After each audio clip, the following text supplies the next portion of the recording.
365 நாட்கள் பைபிள் சவாலின் 58வது நாளுக்கு வரவேற்கிறோம். இன்று நாம் உபாகமம் 19 முதல் 21 அத்தியாயங்கள் வாசிக்கிறோம். இந்த வாசிப்பு தேவன் தினசரி வாழ்க்கையிலும் நீதியையும் இரக்கத்தையும் நீதிமானான நடத்தையையும் மதிக்கிறார் என்பதை நினைவூட்டுகிறது. சிந்தனை நிறைந்த இந்த காலத்தில் ஆண்டவர் எங்கள் செயல்களில் நேர்மையையும் எங்கள் இதயங்களில் கருணையையும் நியாயத்திற்கு நிற்கும் தைரியத்தையும் அளிக்கட்டும். ஆண்டவரே, உமது சத்தியத்தின்படி எங்கள் குணத்தை வடிவமைத்து உமது முன்னிலையில் நேர்மையுடன் வாழ வழிநடத்தும். தாழ்மையுடனும் ஜெப மனதுடனும் இன்றைய வாசிப்பை ஆரம்பிப்போம். Welcome to day 58 of the 365 Days Bible Challenge. Today we will be reading from Deuteronomy chapter 19 to 21. These passages remind us that God cares deeply about justice, mercy, and righteousness in everyday life. In this season of reflection, may the Lord teach us fairness in our actions, compassion in our hearts, and courage to stand for what is right. Lord, shape our character according to your truth and guide us to live with integrity before you. Let us begin with humility and prayer. உபாகமம் அதிகாரம் 19. Deuteronomy chapter 19. வசனம் 1. உன் தேவனாகிய கர்த்தர் உனக்கு கொடுக்கும் தேசத்தின் ஜாதிகளை உன் தேவனாகிய கர்த்தர் வேறற்று போக பண்ணுவதினால் நீ அவர்கள் தேசத்தை சுதந்தரித்துக் கொண்டு அவர்கள் பட்டணங்களிலும் அவர்கள் வீடுகளிலும் குடியேறும் போது. Verse 1. When the Lord thy God hath cut off the nations, whose land the Lord thy God giveth thee, and thou succeedest them, and dwellest in their cities, and in their houses. வசனம் 2. நீ உன் தேவனாகிய கர்த்தர் உனக்கு சுதந்தரிக்க கொடுக்கும் உன் தேசத்தின் நடுவிலே உனக்காக 3 பட்டணங்களை பிரித்து வைக்க கடவாய். Verse 2. Thou shalt separate 3 cities for thee in the midst of thy land, which the Lord thy God giveth thee to possess it. வசனம் 3. கொலை செய்தவன் எவனும் அங்கே ஓடிப்போகும்படி உன் தேவனாகிய கர்த்தர் உன்னை சுதந்தரிக்க பண்ண போகிற உன் தேசத்தின் எல்லையை நீ 3 பங்காக பகுத்து அதற்கு வழியை உண்டு பண்ண கடவாய். Verse 3. Thou shalt prepare thee a way, and divide the coasts of thy land, which the Lord thy God giveth thee to inherit, into 3 parts, that every slayer may flee thither. வசனம் 4. கொலை செய்து அங்கே ஓடிப்போய் உயிரோடிருக்கத்தக்கவன் யாரென்றால் தான் முன்னே பகைத்திராத பிறனொருவனை மனதறியாமல் கொன்றவன்தானே. Verse 4. And this is the case of the slayer, which shall flee thither, that he may live, whoso killeth his neighbor ignorantly, whom he hated not in time past. வசனம் 5. ஒருவன் விறகு வெட்ட மற்றொருவனோடே காட்டில் போய் மரத்தை வெட்ட தன் கையிலிருந்த கோடரியை ஓங்கும்போது இரும்பானது காம்பை விட்டு கழன்று மற்றவன் மேல் பட்டதினால் அவன் இறந்து போனாள். Verse 5. As when a man goeth into the wood with his neighbor to hew wood, and his hand fetcheth a stroke with the axe to cut down the tree, and the head slippeth from the helve, and lighteth upon his neighbor, that he die, he shall flee unto one of those cities, and live. வசனம் 6. இரத்த பழிக்காரன் தன் மனம் எரிகையில் கொலை செய்தவனை வழி தூரமாயிருக்கிறதினாலே பின்தொடர்ந்து பிடித்து அவனை கொன்று போடாதபடிக்கு இவன் அந்த பட்டணங்கள் ஒன்றில் ஓடிப்போய் உயிரோட்டிருப்பானாக. இவன் அவனை முன்னே பகைக்காதபடியினால் இவன் மேல் சாவுக்கான குற்றம் சுமரவில்லை. Verse 6. Lest the avenger of the blood pursue the slayer, while his heart is hot, and overtake him, because the way is long, and slay him, whereas he was not worthy of death, inasmuch as he hated him not in time past. வசனம் 7. இதினிமித்தம் 3 பட்டணங்களை உனக்காக பிரித்து வைக்க கடவாய் என்று நான் உனக்கு கட்டளையிடுகிறேன். Verse 7. Wherefore I command thee, saying, Thou shalt separate 3 cities for thee. வசனம் 8. நீ உன் தேவனாகிய கர்த்தரிடத்தில் அன்பு கூர்ந்து எந்நாளும் அவர் வழிகளில் நடப்பதற்காக இன்று நான் உனக்கு கற்பிக்கிற இந்த எல்லா கற்பனைகளையும் கைக்கொண்டு அதின்படி செய்து. Verse 8. And if the Lord thy God enlarge thy coast, as he hath sworn unto thy fathers, and give thee all the land which he promised to give unto thy fathers. வசனம் 9. உன் தேவனாகிய கர்த்தர் உன் பிதாக்களுக்கு ஆணையிட்டபடியே அவர் உன் எல்லையை விஸ்தாரமாக்கி உன் பிதாக்களுக்கு கொடுப்பேன் என்று சொன்ன தேசம் முழுவதையும் உனக்கு கொடுத்தாள். Verse 9. If thou shalt keep all these commandments to do them, which I command thee this day, to love the Lord thy God, and to walk ever in his ways, then shalt thou add 3 cities more for thee, beside these 3. வசனம் 10. அப்பொழுது உன் தேவனாகிய கர்த்தர் உனக்கு சுதந்திரமாக கொடுக்கும் உன் தேசத்தில் குற்றமில்லாத இரத்தம் சிந்தப்படுகிறதினால் உன்மேல் இரத்தப்பழி சுமராதபடிக்கு இந்த 3 பட்டணங்களும் அல்லாமல் இன்னும் 3 பட்டணங்களை ஏற்படுத்த கடவாய். Verse 10. That innocent blood be not shed in thy land, which the Lord thy God giveth thee, for an inheritance, and so blood be upon thee. வசனம் 11.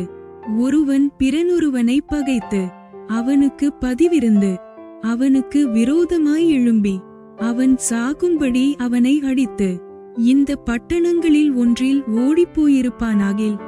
Verse 11. But if any man hate his neighbor, and lie in wait for him, and rise up against him, and smite him mortally that he die, and fleet into one of these cities. வசனம் 12. அந்த பட்டணத்தின் மூப்பர்கள் ஆள் அனுப்பி அங்கேயிருந்து அவனை கொண்டு வரும்படி செய்து அவன் சாகும்படிக்கு அவனை இரத்தப்பழி வாங்குகிறவன் கையில் ஒப்புக் கொடுக்க கடவர்கள். Verse 12. Then the elders of his city shall send and fetch him thence, and deliver him into the hand of the avenger of blood, that he may die. வசனம் 13. உன் கண் அவனுக்கு இரங்க வேண்டாம், குற்றமில்லாத இரத்தப்பழியை இஸ்ரவேலை விட்டு விலக்க கடவாய், அப்பொழுது நீ நன்றாயிருப்பாய். Verse 13. Thine eye shall not pity him, but thou shalt put away the guilt of innocent blood from Israel, that it may go well with thee. வசனம் 14. உன் தேவனாகிய கர்த்தர் உனக்கு சுதந்திரமாக கொடுக்கும் தேசத்தில் உன் கைவசமாயிருக்கும் காணியாட்சியிலே முன்னோர்கள் குறித்திருக்கிற பிறனுடைய எல்லையை ஒற்றிப்போடாயாக. Verse 14. Thou shalt not remove thy neighbor's landmark, which they of old time have set in thine inheritance, which thou shalt inherit in the land that the Lord thy God giveth thee to possess it. வசனம் 15.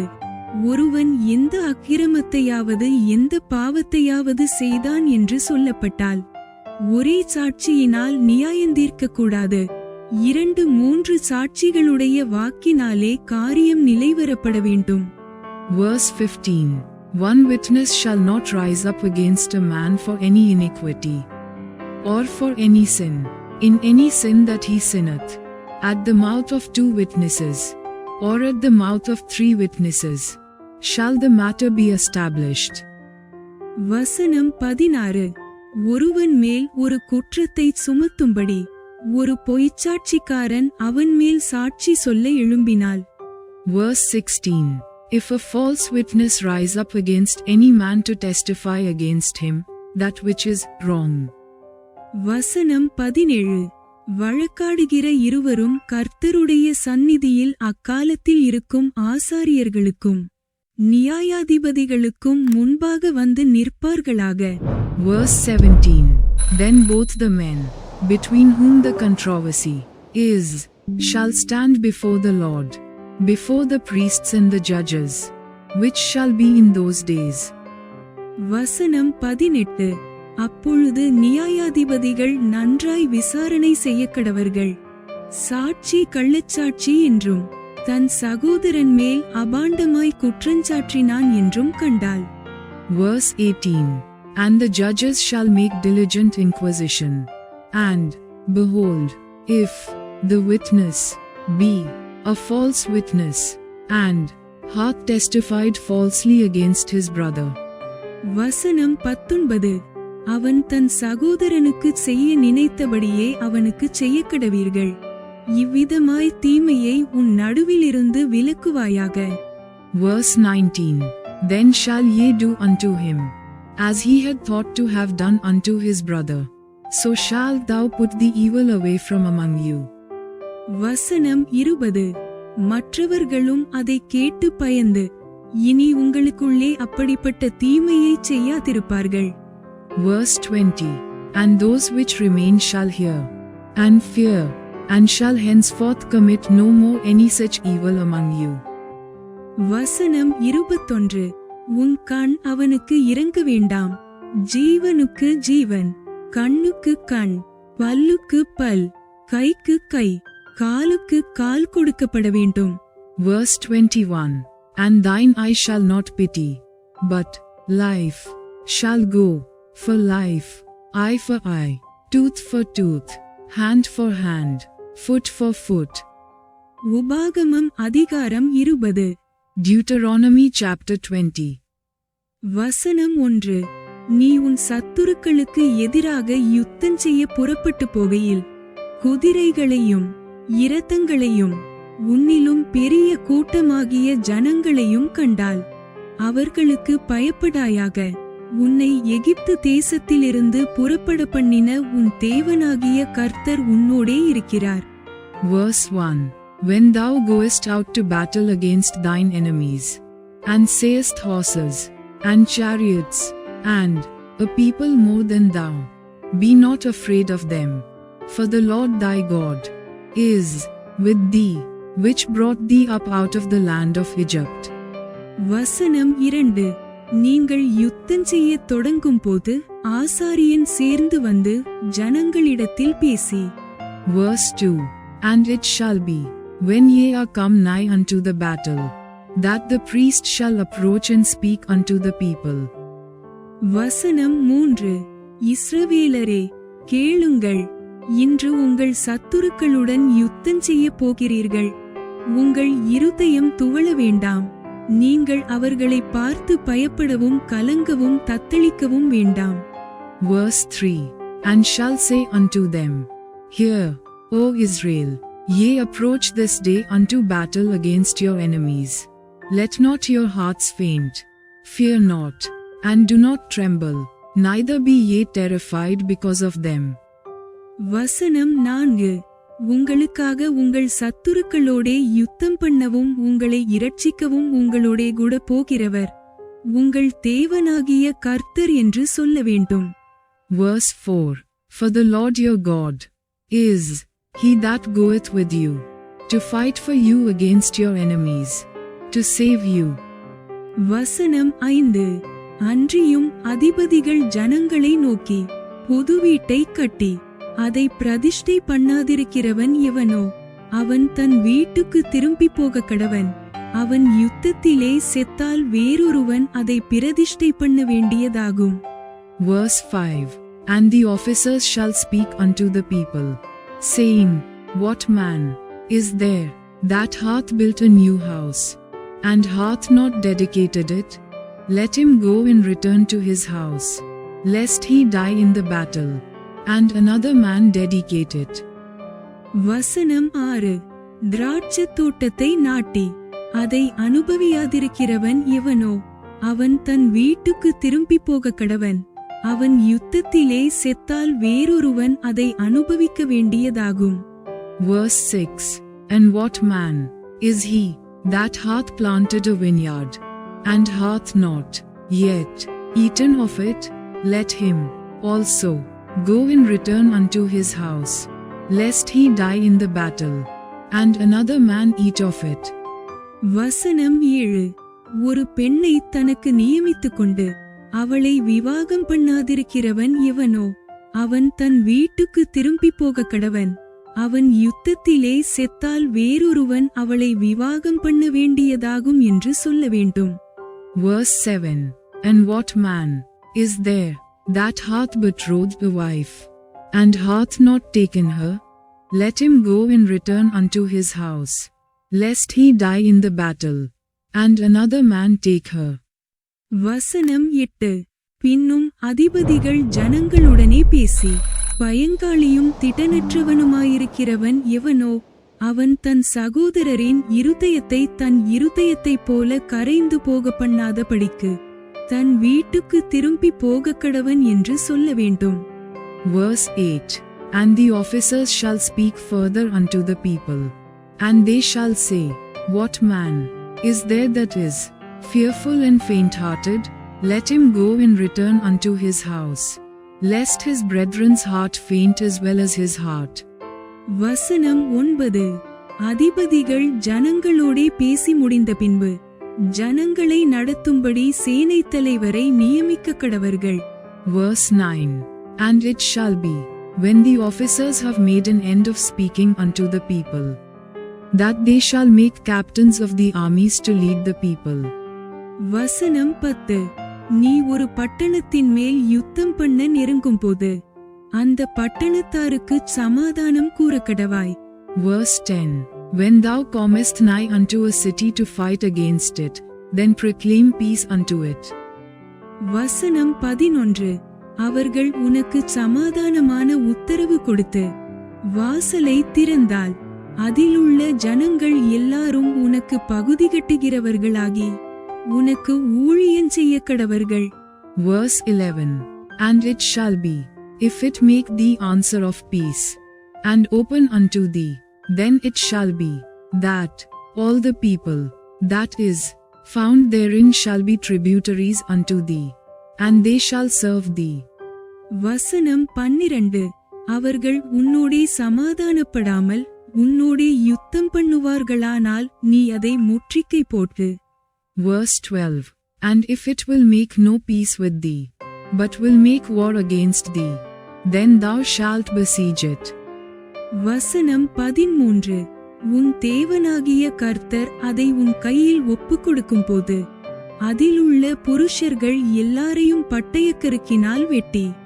Verse 13. And when the Lord thy God hath delivered it into thine hands, thou shalt smite every male thereof with the edge of the sword. வசனம் 14. ஸ்திரீகளையும் குழந்தைகளையும் மிருக ஜீவன்களையும் மாத்திரம் உயிரோட்டே வைத்து பட்டணத்திலுள்ள எல்லாவற்றையும் கொள்ளையிட்டு உன் தேவனாகிய கர்த்தர் உனக்கு ஒப்புக் கொடுத்த உன் சத்துருக்களின் கொள்ளைப் பொருளை அனுபவிப்பாயாக. Verse 14. But the women, and the little ones, and the cattle, and all that is in the city, even all the spoil thereof, shalt thou take unto thyself, and thou shalt eat the spoil of thine enemies, which the Lord thy God hath given thee. வசனம் 15. இந்த ஜாதிகளைச் சேர்ந்த பட்டணங்களாயிராமல் உனக்கு வெகு தூரத்தில் இருக்கிற சகல பட்டணங்களுக்கும் இப்படியே செய்வாயாக. Verse 15.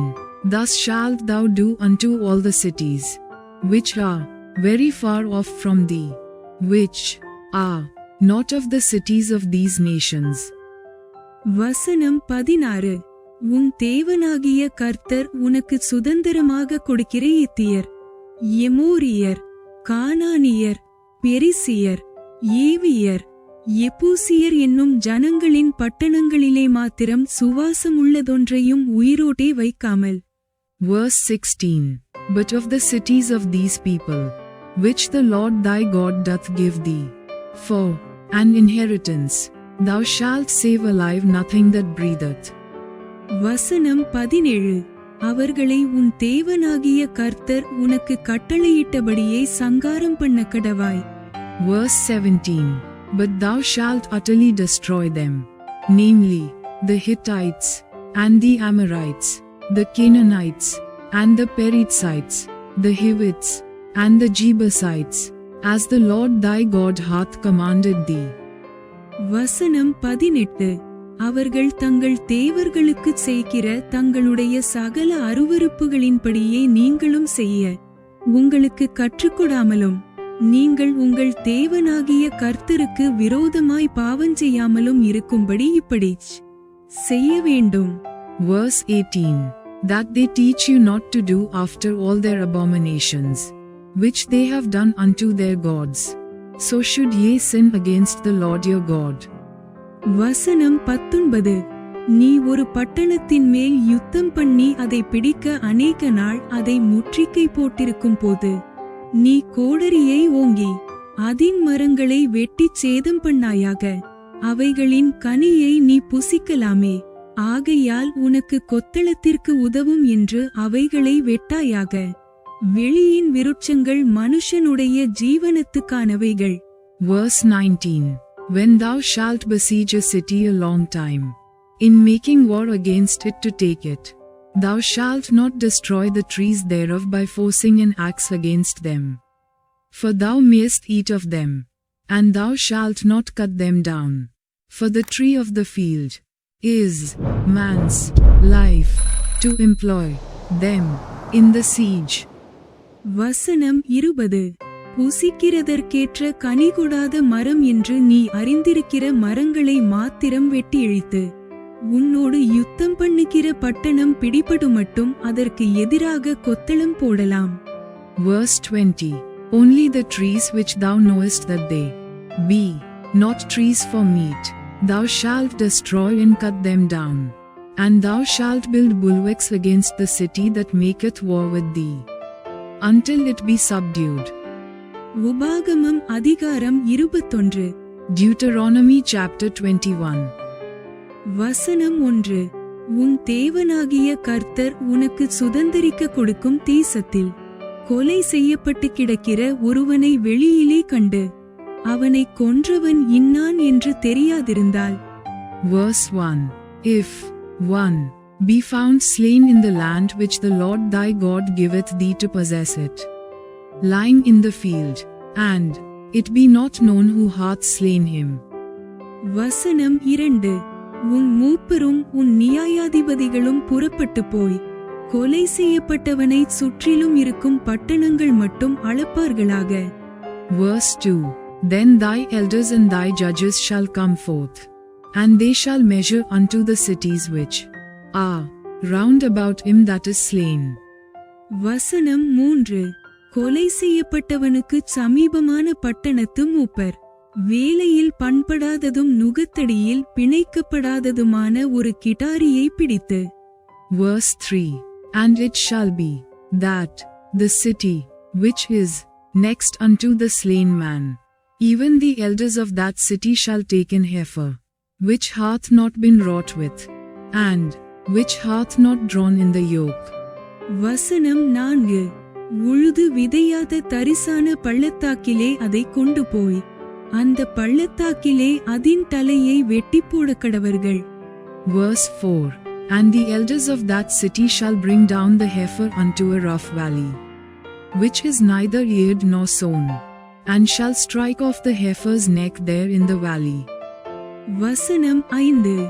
உன் தேவனாகிய கர்த்தர் தமக்கு ஆராதனை செய்யவும் கர்த்தருடைய நாமத்திலே ஆசீர்வதிக்கவும் லேவியின் குமாரராகிய ஆசாரியரை தெரிந்து கொண்டபடியால் அவர்களும் அத்தருணத்தில் வந்திருக்க வேண்டும். அவர்கள் வாக்கின்படியே சகல வழக்கும் சகல காயச்சேதமும் தீர்க்கப்பட வேண்டும். Verse 5.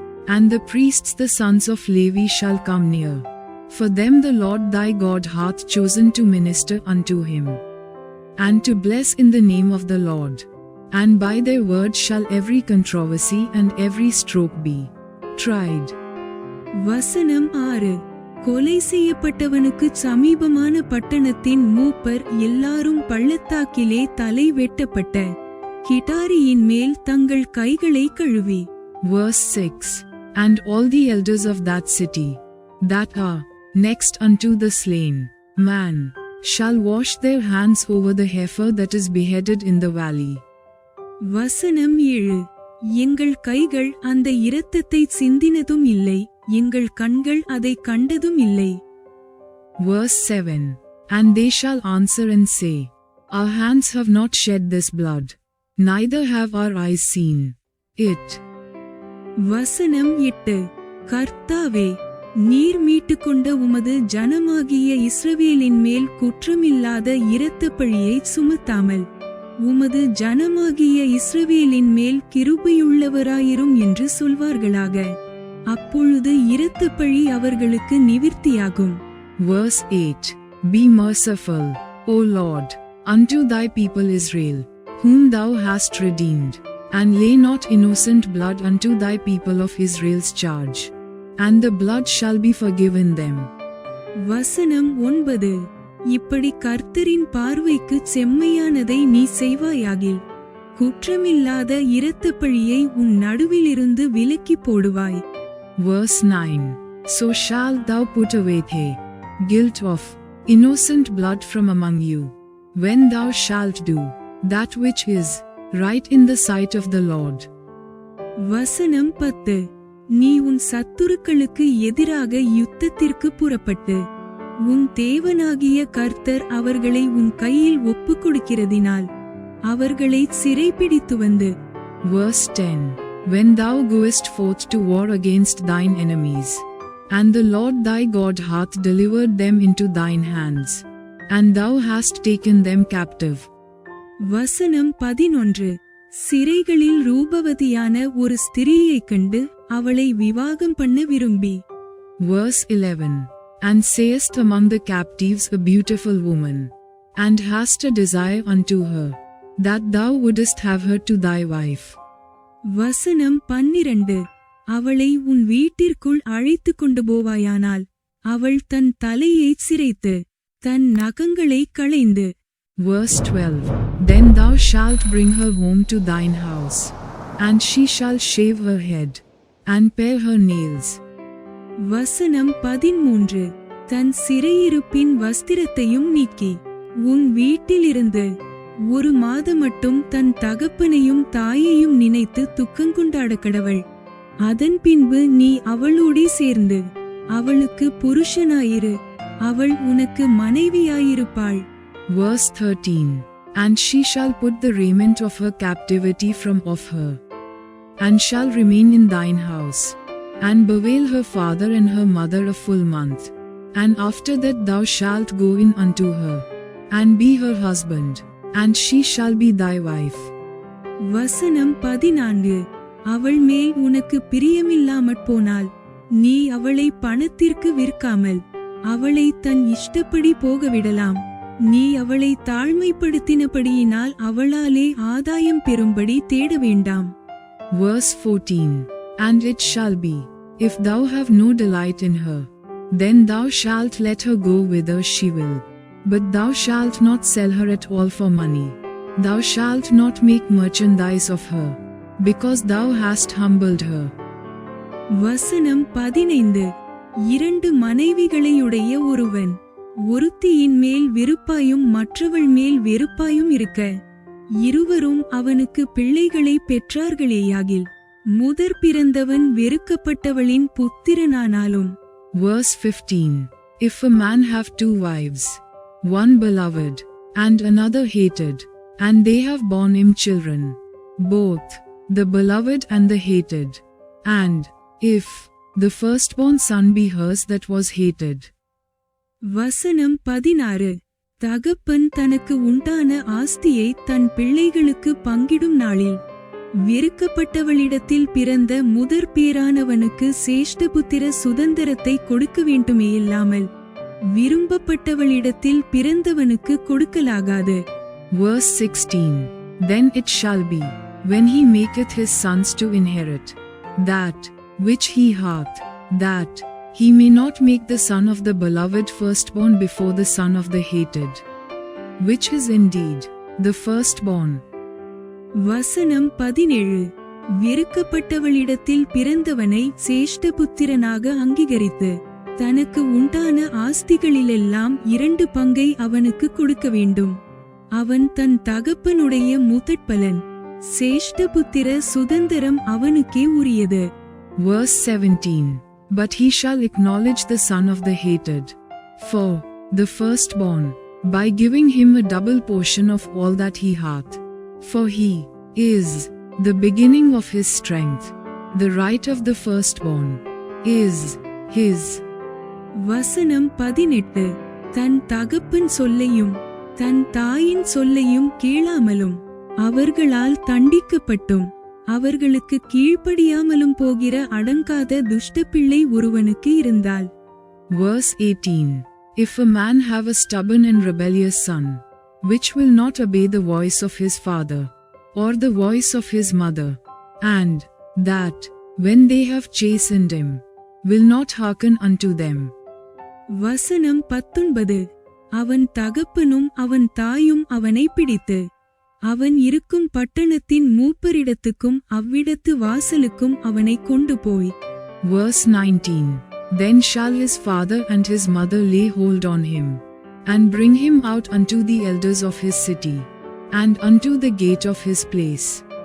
வசனம் 20 எங்கள் மகனாகிய இவன் அடங்காத துஷ்டனாயிருக்கிறான், எங்கள் சொல்லை கேளான், பெருந்தீனிக்காரனும் குடியனுமாயிருக்கிறான் என்று பட்டணத்தின் மூப்பரோடே சொல்லுவார்களாக. Verse 20. And they shall say unto the elders of his city, This our son is stubborn and rebellious, he will not obey our voice, he is a glutton and a drunkard. வசனம் 21 அப்பொழுது அவன் சாகும்படி அந்த பட்டணத்து மனிதரெல்லாரும் அவன் மேல் கல்லெறிய கடவர்கள், இப்படியே தீமையை உன் நடுவிலிருந்து விலக்கி போட வேண்டும். இஸ்ரவேலர் எல்லாரும் அதை கேட்டு பயப்படுவார்கள். Verse 21. And all the men of his city shall stone him with stones, that he die. So shalt thou put evil away from among you, and all Israel shall hear and fear. வசனம் 22 கொலை செய்யப்பட ஒருவன் மேல் சாவுக்கு பாத்திரமான பாவம் உண்டாயிருக்க அவனை கொலை செய்யும்படி மரத்திலே தூக்கி போடுவாயானால். Verse 22. And if a man have committed a sin worthy of death, and he be to be put to death, and thou hang him on a tree. வசனம் 23 இரவிலே அவன் பிரேதம் மரத்திலே தொங்கலாகாது, அந்நாளிலேதானே அதை அடக்கம் பண்ண வேண்டும். தூக்கி போடப்பட்டவன் தேவனால் சபிக்கப்பட்டவன், ஆகையால் உன் தேவனாகிய கர்த்தர் உனக்கு சுதந்திரமாக கொடுக்கும் உன் தேசத்தை தீட்டுப்படுத்தாயாக. Verse 23. His body shall not remain all night upon the tree, but thou shalt in any wise bury him that day.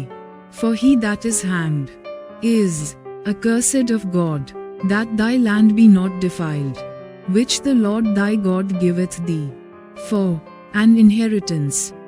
Bible சவாலின் 58வது நாள் இவ்வுடன் நிறைவடைகிறது. இன்றைய வாசிப்பு தேவன் ஒவ்வொரு செயலையும் காண்கிறார் என்றும் நீதியுடனும் இரக்கத்துடனும் வாழும் வாழ்க்கையை அவர் மதிக்கிறார் என்றும் நினைவூட்டட்டும். கிருபை நிறைந்த இந்த பயணத்தில் ஆண்டவர் எங்கள் நீதிக்கான அர்ப்பணிப்பையும் தூய்மைக்கான உறுதியையும் பலப்படுத்தட்டும். ஆண்டவரே, எங்கள் செயற்பாடுகளில் அனைத்திலும் உமது குணத்தை பிரதிபலிக்க உதவுமாறு அருள் புரியும். இன்று எந்த பாடமோ ஜெபமோ உங்கள் இதயத்தில் நிலைத்தது என்று கமெண்டில் பகிருங்கள். நாளை 59வது நாளில் மீண்டும் சந்திப்போம். தேவன் ஆசீர்வதிப்பாராக. Day 58 of our Bible challenge is now complete. May today's reading remind you that God sees every action and honors a life lived in righteousness and compassion. As we continue this journey of grace, may the Lord strengthen our commitment to justice and purity. Lord, help us reflect your character in all we do. Comment below one lesson or prayer that stayed in your heart today. And join us again tomorrow for day 59. God bless you. Thanks for watching. Like, comment, and subscribe to Daily Bible Tamil in English. Word of God.